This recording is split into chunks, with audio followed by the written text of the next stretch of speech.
You are now watching Believe. Do you believe? That was quite the answer, Hoji. Thank you very much. Thank you. And if you had given me more than $12 for studio time, I would have finished the song. I know this. That it was just like, I have a stuff to say. And you didn't say Right. it. I put $12 in the studio, and that was it. Cut. It was worth it. Hoji Doobie. Okay. Yeah. Yeah. Well, that's what they used to call me. Welcome to the number one biggest podcast, folks. I am joined by John the Brain Sheeran and Dr. Hoji Dr. Kismoji. Yeah, welcome. Yeah, and we don't have Bridget, the HR Jankars, to celebrate with us the Bengals getting into that groove in New Orleans. Obviously, Joe Burrow and Jamar Chase recreating the magic they had at LSU. At least for one play. And yeah, well, for a lot of plays. But I did have a chance to look into it, what Bridget is doing. She went to the game, but she is not back yet. And so I was a little, confused. And so I looked into it. And so at first she was taking pictures. Here we have Luana Rumo, obviously. And she took a picture with Lael Collins and our other friends there. We have, of course, the captain. And we have... Friend of the show. And Jess, captain. And May I say the exquisite and really delicious captain. Yes, and Jess. And Jess. And then we have Cam Taylor-Britt, who really excited about getting him on the field. But and that is when things kind of took a turn for kind of a different direction. And so if you look, what happens after this? After they take these pictures, I got to find the pictures, but look. So they put on some disguises, right? Oh, it seems innocent. Yeah, it seems innocent. It doesn't sound innocent. It sounds no. very... Yeah. You see a rally start to take place. Very heated kind of exchange with the people of New Orleans.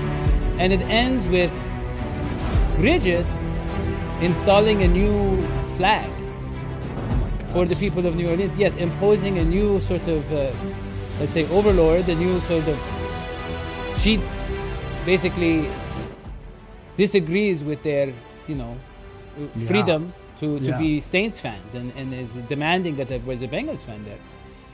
And so that was unfortunate to see her kind of go down that radicalized route, but yeah.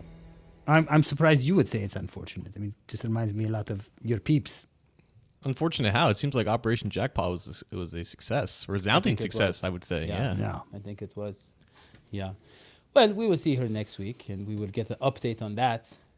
But, John, I want to get your take on what you saw, because a lot of people are excited.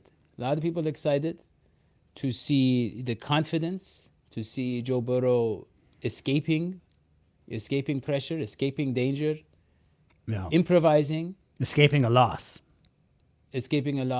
Going, what, John? 52 or 54 dropbacks were out of shotgun or something. A lot of shotgun. Yeah. And he says, we know who we are now. So, we can... Who are they, really? So, okay, I'm glad you asked me that, about my opinion. Okay, last year, at this point, my statistical analysis tells me that last year at this point, we were 4-2. And that's a little disheartening because it wasn't a great 4-2 anyways. One of those wins was in overtime. Two of those wins were by just 3 points. But after that point last year, the Bengals had two really ugly losses to the Browns and to the Jets. So I'm not saying we are where we were last year. We are behind where we were last year. But it's not that bad compared to last year. John. I'm wearing black today because not everyone is excited. Some people are very sad. They're mourning the loss of their hopes and dreams, that the explosive offense for the Bengals was dead, and it's not. And it's only fitting that it kind of revived itself in the venue where Joe Burrow and Jamar Chase capped off one of the greatest seasons in college football history. I was wondering, watching this game, if Joe Brady kind of took his spot within the Bengals coaching staff in the press box and helped call this game because it did look like the full transition to the LSU offense. Like Daddy has said, 52 out of 54 dropbacks were out of straight shotgun, 8 runs that ended up being runs were out of shotgun, 7 of 8 for Joe Mixon ended up being successful. You had a Joe Burrow who looked the most comfortable he's been this season, and this is including other performances where the pass protection has been okay, but you take him out from under center and you place him in shotgun where he's able to control the calls at the line. He's reading the defense through the entire play. He's not turning his back to the defense. He's able to make quick decisions. He's able to make multi-level reads. He's able to make the throws that this offense needs him to make and that he hasn't made in recent weeks, right? So much has been on the play calling, and it's not been enough about, hey, is Joe Burrow not playing at his best, and is that one of the reasons why the Bengals offense hasn't taken off yet? And even in this game, 30 points, and the Bengals probably left a little bit more on the bone there because they were still finding themselves in the first couple of drives, but Burrow looked as comfortable as he's ever been, and that's why he was able to take some of those risks, right, to extend some of those plays. And it seems like every time Burrow is able to evade one of those sacks and is able to stay alive and keep his eyes downfield, it's always going to end up being something positive, and that's exactly what it was. And I'm very glad that those moments came in a win and not a loss. Okay, John. Okay, but two things. Number one, I really enjoyed the Freudian slip there where you called him Joe Brady. I think it works. Number two, what do you say to the skeptical person who watched that game and saw a little bit of faltering early on in the game, first of all? Second of all, the fact that T. Higgins is back, and some people were saying T. Higgins is the X factor. T. Higgins is mainly what was missing from the equation. John. T. Higgins was at 85%, I think is what he said with his ankle, which is ironic because that's his number. And he looked about 85%, right? He had a drop. He wasn't really used down the field. It was all Jamar Chase in this game, and it was Tyler Boyd over the middle. And that was another thing, right? They utilized the middle of the field more, which is usually where T. Higgins also finds success. But Jamar Chase, I think he had a lot to show for in this game. Obviously, he was playing in the city where he grew up with. All of his family was there in the crowd. He wanted to make a statement. He wanted to show that I don't need to beat you guys over the top to get my production, right? I can make explosive plays out of short passes. And that's ultimately what the offense has also been missing. It's not just been the deep balls against coverages where the Bengals need to take the top off, right? It's getting the ball in Chase's hands, allowing him to make guys miss, and then creating explosive plays off that. That's where the majority of those big plays come from. It's not always just deep shots. Speaking of Jamar Chase, John, I want to look at some plays, and we all love Jamar Chase. We know he's talented. I just want to talk about his strength and his hands, and so many examples in this game. And this was the game-winning touchdown, of course. And look at that struggle. Look at that effort. Look at those legs. Look at that. But look at the prancing at the end. Look at this one, John. Look at this. There's a critical. This was so impressive. Third down. Yeah. I mean, he really. Those last 2 yards were pure Chase. Yeah. But there wasn't an inch of that route where he wasn't like draped all over by the defender. And the same thing with here. He fought through the contact in the first 5 yards, and Burrow put it right on the money. Yeah, I didn't really know why Chase was such a great prospect coming out. You know, I heard people say he doesn't have that elite speed, and he doesn't have this and that, and he doesn't have the size of a T. Higgins. But you watch him, and it's that strength, and it's that the kind of the violence. I mean, the fact that one thing that Joe Goodberry and you and before he was drafted pointed out was he shows his hands very late, and I've noticed that's an emerging trend with wide receivers is like just making the catch, with like Devontae Adams and these kind of guys. That's one of their secrets. And so with Chase, a lot of it is just about the mental side of the game and the kind of the wanting it more than the guy across from you. And we saw it a lot this game, and we didn't seem to see the triple teams that you see, in other games as well. Well, because I think that's where the T. Higgins factor comes in. Right. I mean, I think there were more options. Yeah. Yeah, I mean, Tyler Boyd made a couple of really big plays too. Yeah. But, John, the other thing we want to talk about... the Bengals were trailing all of the game. I mean, you guys, it's great. I'm gung-ho, and let's be like Bridget and take over New Orleans and blah, blah, blah. The Bengals were losing this entire game. I mean, the whole game long, the Bengals were trailing up until the end. Not trailing the Buccaneers, not trailing the Chiefs, not trailing the Rams. They were trailing the New Orleans Saints with an Andy Dalton starter. With an Andy Dalton starter. I look at I it mean, no. differently. You got to be fair. Because when the predator, okay, is trailing, technically he's trailing the prey for half an hour, 45 minutes. It's like, what is he doing? He's losing. No, he's not losing. He knows exactly when to pounce. And but in this season, though, and both of their wins, they were up ahead early in the game, and they didn't have to come from behind and win. This is the first time we've seen them in this situation where they were really successful last year, because last year was not perfect. They fell behind many a time, and they came back and showed resiliency and actually won. This is the first example where things didn't start well, right? You had Trent Taylor fumbling the punt return. You had a couple 3-and-outs to begin on offense, and it allowed the Saints to just get into their zone and just pound the rock and rush for 224 rushing yards throughout the game with their diverse attack. It allowed the Saints to do what they wanted to do without three of their top receivers, and it didn't matter because the Bengals offense still found ways to win, and that is the most important takeaway here. Well, John, let's be honest. This game was all about the 200 and something 30 yards rushing, and that it wasn't even the number of yards rushing. It was the fact that they were getting like 8 or 9 yards a carry, and someone put this a stat that since DJ Reader's been out, our defense against the run went from being top 10 to like bottom 5. And that's going to bite us if we don't have DJ Reader against the Browns. He'll be back. Because we need DJ Reader against those teams that dominate, in terms of the run. The funny thing is this. I feel like last year, the defense caught fire late, and the offense didn't need to be explosive.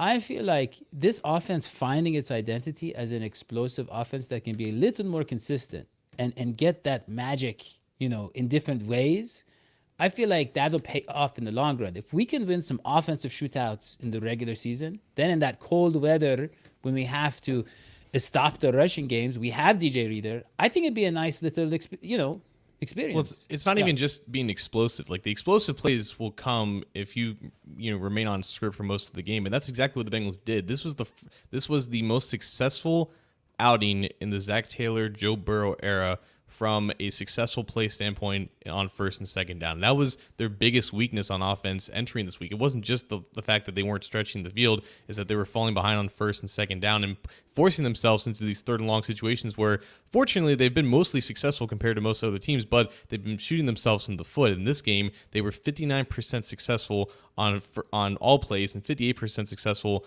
on first down. That means you had a lot of third and second and shorts, and you kept the playbook open for everything that you wanted to do. They came in here with a clear plan, and they wanted to fully shift into this LSU type of spread shotgun RPO offense, and that's what they were able to do because they limited the negative plays on the early downs. Yeah. Okay. I mean, let's be honest, John, a lot of those conversions came from Joe Burrow magic, right? You're talking about people converting from being Saints fans to Bengals fans. No. I mean, Joe Burrow is moving around like there. Well, that wasn't. I think that was incomplete. But we saw a bit of him kind of, getting back into the Joe Burrow kind of running there we around. Go. That's the one. That is the play. This is the play. This is like if the AFC Championship game. Well, let me just say. So there are probably people listening who cannot see video right now because they might be driving or something like that. If that's you, what you just saw was now that's the magical play. That's why I said there's one. The magical play is when Joe Burrow moves around, he misses. There's two or three times that they try. Like he slips. It's almost as if he has WD-40 on his clothes. He slips past them. I mean, it's the awareness. It's the looking down, keeping his eyes down the field. All of that kind of a stuff that we've been wanting to see, that we saw in the most critical moments last year. And then, of course, there's his touchdown. Which you look at this. I mean, the whole pocket collapses. He bumps into his own guy, and he just takes off. I mean, he just runs it in for the touchdown. Yeah, he honestly looked like Andy Dalton there. That's a very Andy Dalton move. No.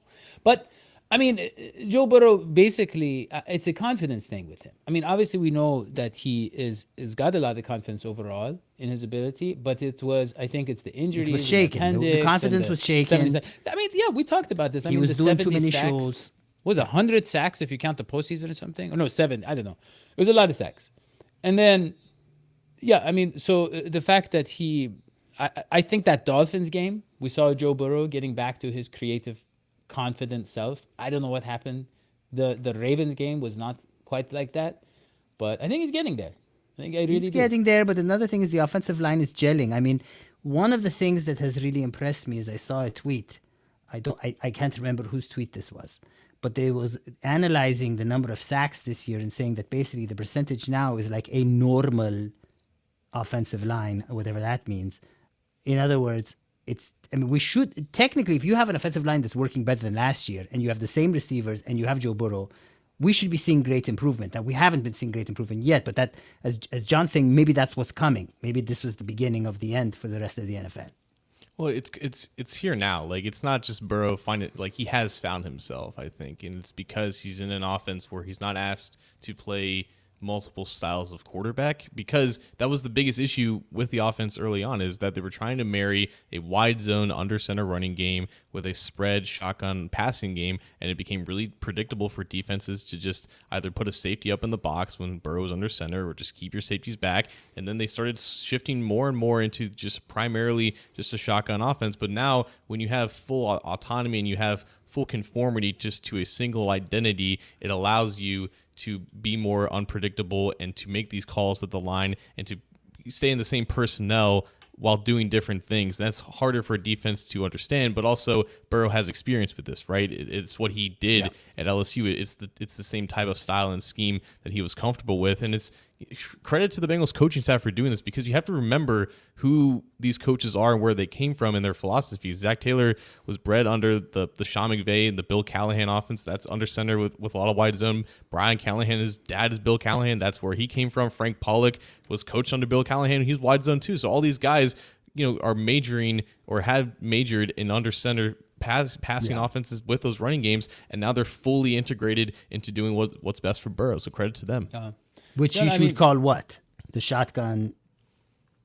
What is this as opposed to wide zone? What do you call this? Well, this is a lot of inside zones, a lot of gap duo power runs, just straight up the middle, married with a shotgun offense in passing game. So, okay. Shotgun marriage. When are we going to talk about the next game? Because I Shotgun marriage. am more interested in the future than I am the past. Look, first I want to talk about what you said previously, which is the offensive line. John, I want to look at some clips of the offensive line, and they are making improvement, especially La'el Collins. P. Ryan in the backfield alongside Burrow on 3rd and 10. So we saw him throw his guy to the dirt there, and here's another angle of it. Beautiful play here. He throws his guy to the dirt, and he threw Cameron Jordan to around a lot, and that's a good player. God, he just looks so much more comfortable entering his sets. Like those first two kick slides, there's a lot more confidence. There's a lot more explosion out of it. So he's not, rushing to get to the edge. And I think that allows him to have better footwork. And once you have that base in there, then you just let that natural power take over. And that's where you're seeing those impact blocks. I mean, he sat on this guy, John. How would you describe this play? Look, he just sits on him. Can you do that? Snatch and trap. A snatch and trap, yeah. Yeah, that's legal. I've wanted to do that before. I didn't know it was legal. Yeah. I don't think you're big enough to do that. Well, it's legal for him because he's in the NFL. There's a lot of things you can do on the field that you can't do like in the elevator. I see. Look at that. Yeah. Beautiful. That guy, he just. But I mean, okay, great, but they got 4 yards. You're not thinking of it in the right way. The point is, he's doing his that job. One you was have to missed pass. But what did La'el Collins have anything to do with the drop? Nothing. Exactly. But I'm saying, the game was okay. But so we had basically our good friend Angel Face Parker Blake couldn't be on the show. We love him. He's going to try to come on later, but he was basically saying La'el is trending upwards. Volson kind of had the off game, but Volson's a rookie. Volson's a rookie. But I mean, I just want to know, John, here. So he's doing the pulling thing, and I feel like he's trying to not hurt the guy, or he's just being very gentle when he's pulling and pushing him, right? What do you mean by pulling and pushing exactly? John, what do I mean? So he's pulling out of his spot around the formation and then pushing into the guy. Right. But he didn't push hard enough because the guy didn't move. In fact, guy he moved didn't him move. actually into the running back there. Yeah, that's but it's the first down. Clip. So First down, who cares? Yeah. So now, on to next week. Now, I am worried about the Bengals. The defensive performance wasn't what it should have been, could have been against the New Orleans Saints. The New Orleans Saints are not a dominant offense as far as I'm concerned when led by Andy Dalton. How much should I worry about next week? John. Oof. Atlanta can run the ball.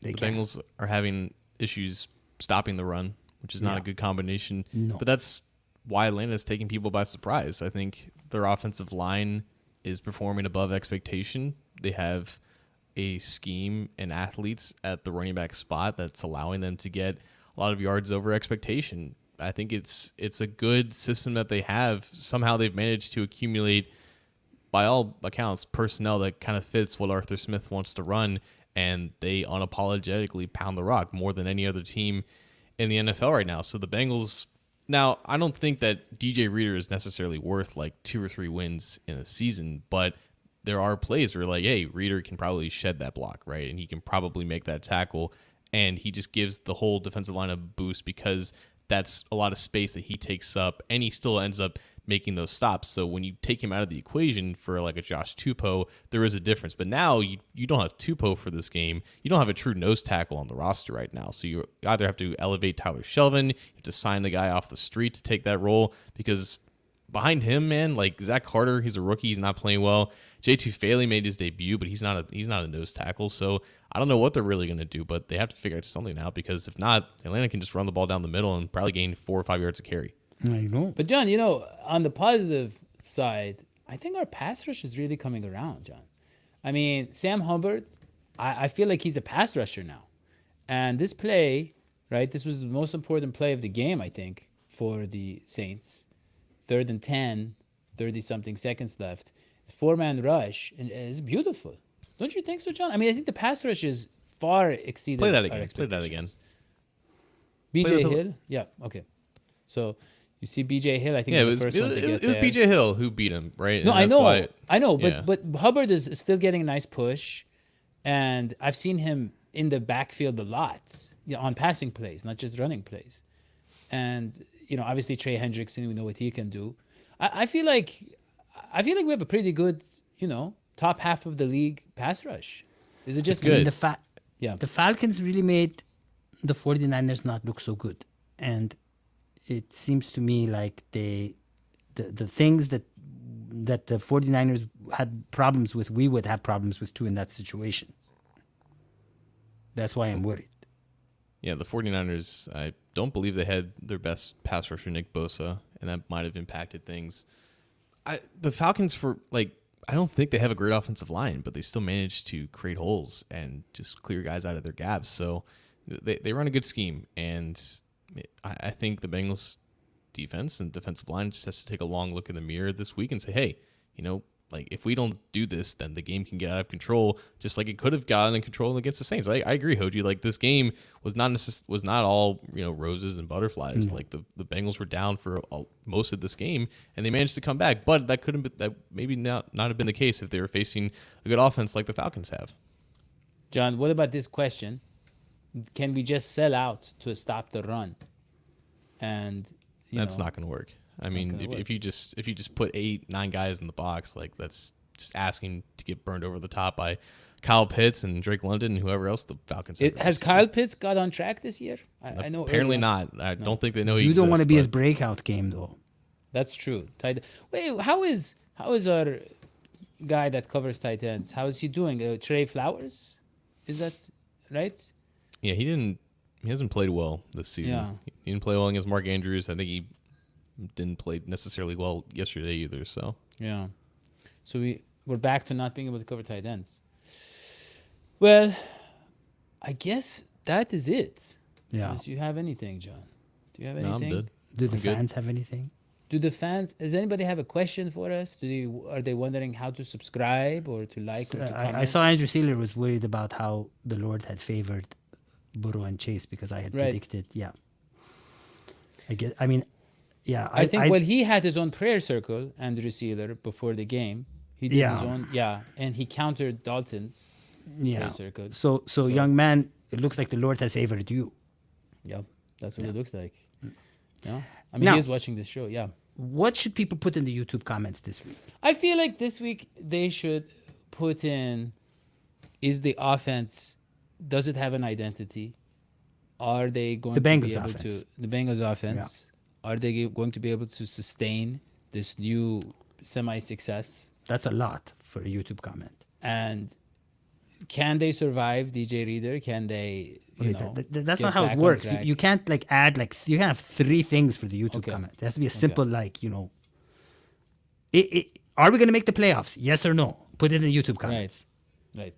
Put that in there too. And I guess I would say also, I've been trying to get John to do a rap, and he isn't sure if that's what people want. So Well, let John know if that is what you Oh, want. If all you right. want to. He's got a not comment. into- I got a comment because we're playing in Atlanta this week, right? A lot of great rappers from Atlanta. Comment your favorite Atlanta rapper, and I will try to do a rap in his style and his inflection. Wow. I was going to say John's not into cultural appropriation, but wow. Not necessarily, but if they go to 4-3, I'll honor like Young Thug or Playboy. I love it. That is You guys are incredible. lucky. You will not get the second chance at this audience. You will John not. Sheeran has thrown you a lottery ticket with the winning numbers on it. All you got to do is rub them off. Right? And with that, I would say that you can obviously follow John's stuff on cincyjungle.com. You can follow on Twitter. You can follow him around his house. You can subscribe here. You can like. You can share. You can do whatever you want. You can take this podcast with you to the bathroom. You can take it with you to the doctor. You can, I don't know, but just make sure that you follow us everywhere and you subscribe everywhere, and that you patronize us on patreon.com/DHS Sports. That's all I have for John the Brain Sheeran and Dr. Oji. We'll see you next time. So long, sweetie pie.